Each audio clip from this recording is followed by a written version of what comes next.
I don't know why, but it won't let me record one full video. So I'll do a second one. This is the continuation of part 2. So in 1948, although blacks had been in every major U.S. war, it wasn't until 68 years ago that we had integrated armed forces. Now, to touch on base of the All Lives Matter subject, no one is saying that all lives do not matter. We're just saying, let's draw attention to the ones that are in need. If I have houses, right, there's a bunch of houses on the street, and my house is on fire, and I say, please help me, my house is on fire. Do not come to me and tell me, no, all these houses matter. That's disrespectful. 1, and 2, you're drawing attention for the fact that for the matter at hand. Let's fix the issue that needs attention. Then we can worry about the rest of the houses. But right now, this one's on fire. And if you truly said you loved like you did, then you would see that this community, the blacks right now, need help. It is very clear that they are being targeted. 1954, Brown versus Board of Education declares that racial segregation in schools is unconstitutional. This is only 62 years ago. 1955, Emmett Till is murdered for whistling, and his white killers are acquitted by the government and then boast about committing the murder. This stuff is still happening today. 1963, Martin Luther gives the I Have a Dream speech. But on September 15th, 4 black girls attending Sunday school are killed at the 16th Street Baptist Church. 1964, the Civil Rights Act is signed on July 2nd. In August, 3 civil rights workers are murdered by the KKK. I hope you're seeing a trend here. February 21st, 1965, Malcolm X is assassinated. And March 7th, peaceful protesters are attacked by police with tear gas, whips, and clubs. This is just 51 years ago, guys. That's not that long ago. In 1967, the Supreme Court finally states that interracial marriage is unconstitutional. But on April 4th, 1968, Martin Luther King Jr. is assassinated. In 1972, this is 44 years ago, not long ago, guys, the Tuskegee syphilis experiment is put to an end, finally, where the U.S. Public Health Service experimented on 399 black men, stating that it used human beings as laboratory animals in a long and inefficient study of how long it takes syphilis to kill someone. I'm going to let that marinate like they let that marinate. I hope you are understanding and seeing what's going on here. 1978, Regents of the University of California versus, excuse me if I mispronounce this, Bakke, I believe, uphold affirmative action but impose limitations to ensure that greater opportunities for minorities did not come at the expense of the rights of the majority. April 29, 1992, now we're getting really close. A jury acquits 4 white cops who are recorded beating Rodney King. Recorded. They have evidence. And since 2009, when Barack Obama was elected president, our first black president, in February 26, 2012, Trayvon Martin, an unarmed 17-year-old black student, was shot and killed.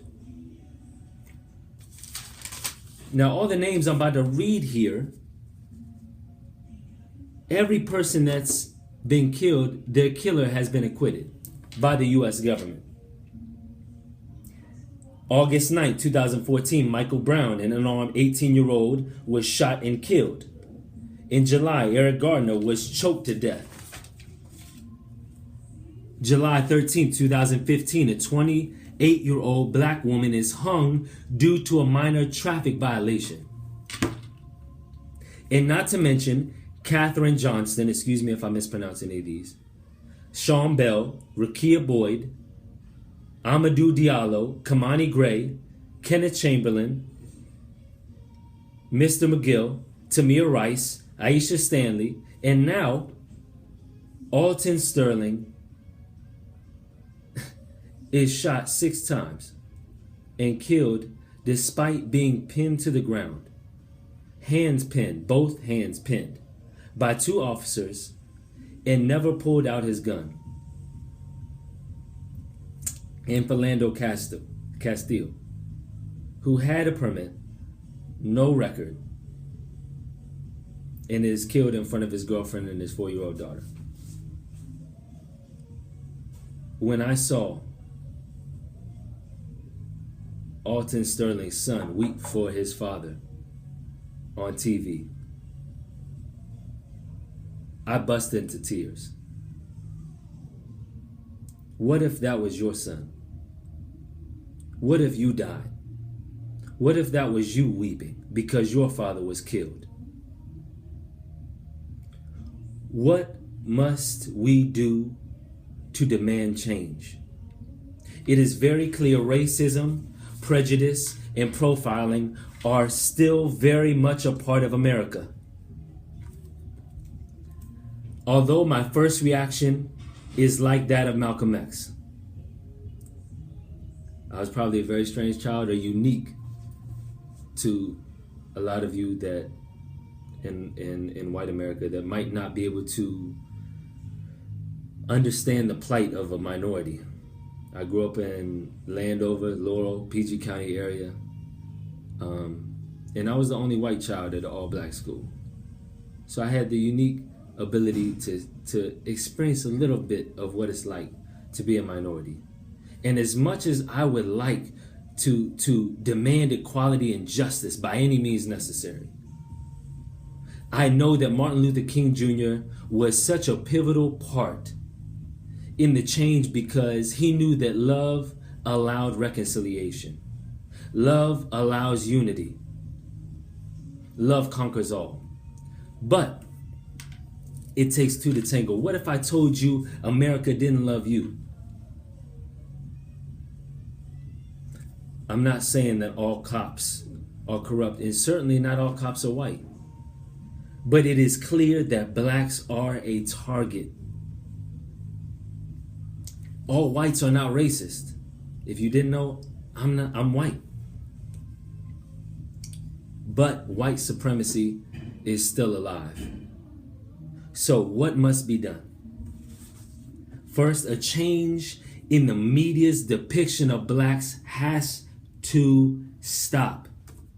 No more continuing the black stereotypes of crime, anger, and poverty, as if blacks are only good for crime or sports or entertainment.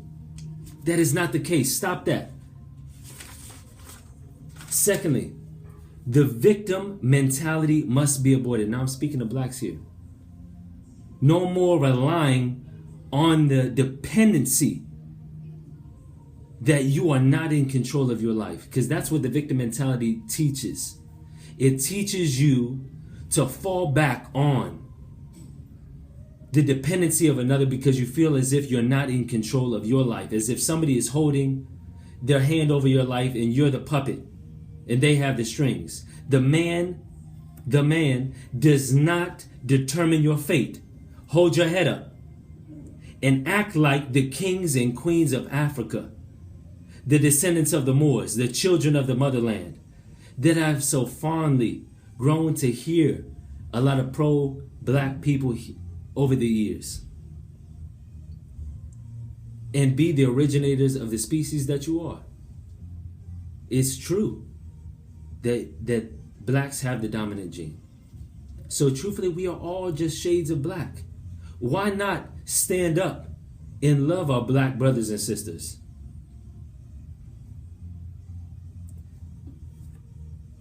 I would not pity blacks because you are stronger than whatever comes against you. You have withstood too much already to stop and quit now, or to resort to violence in the face of somebody doing wrong to you. Hold fast though. Change first comes from within. Thirdly, you must stop killing your own despite your environment. That does not give you an excuse. There must be accountability in the black community. Over 15.5 million African American babies have been aborted since 1973. An average of 1,876 black babies are aborted every day in the United States, which is astonishing considering that only 36 million blacks live in the U.S. currently. Compare that to, for those of you that want to quote black on black statistics and say that's such a huge issue, compare that to 4,906 black on black murders in 2010 and 2011. I'm not saying that black on black murder is not wrong. I'm saying that it's wrong. But let's look at the mass eradication of the black race, starting with the children. It has been systematic, the annihilation and the extinction of the black race, purposefully. Educate yourself and those around you. Welfare was created for social control in the neglect of the black woman, forcing black mothers to raise children in a single family home just to receive a check. Now that's how welfare works. We'll give you a check, but the father must leave. Taking away the role of a father in the household gives a lack of leadership. Vision and discipline are the result, leaving a generation fatherless and truthfully misguided. Black income more than doubled. Black poverty was cut in half. High-level occupations grew and were on the rise, and black-owned businesses were at an all-time high and thriving in the 5 years prior to welfare. However, once enacting the war on poverty, one race got worse. What race do you think that was? And why do you think that was? I hope now you see it's very purposeful. Fourth, let us all, and this is my hope, let us all, black, white, or whatever race, color, or creed that you are, demand equality. We, the people, must be the voice of the nation. And in lieu of the upcoming presidential election, let us not allow the thoughts of the few rule the many. We must get out and make our voice be known and demand it. We must do that. People's lives, black lives, are depending on it. God bless, guys. I hope you share this, and I hope it opens up dialogue.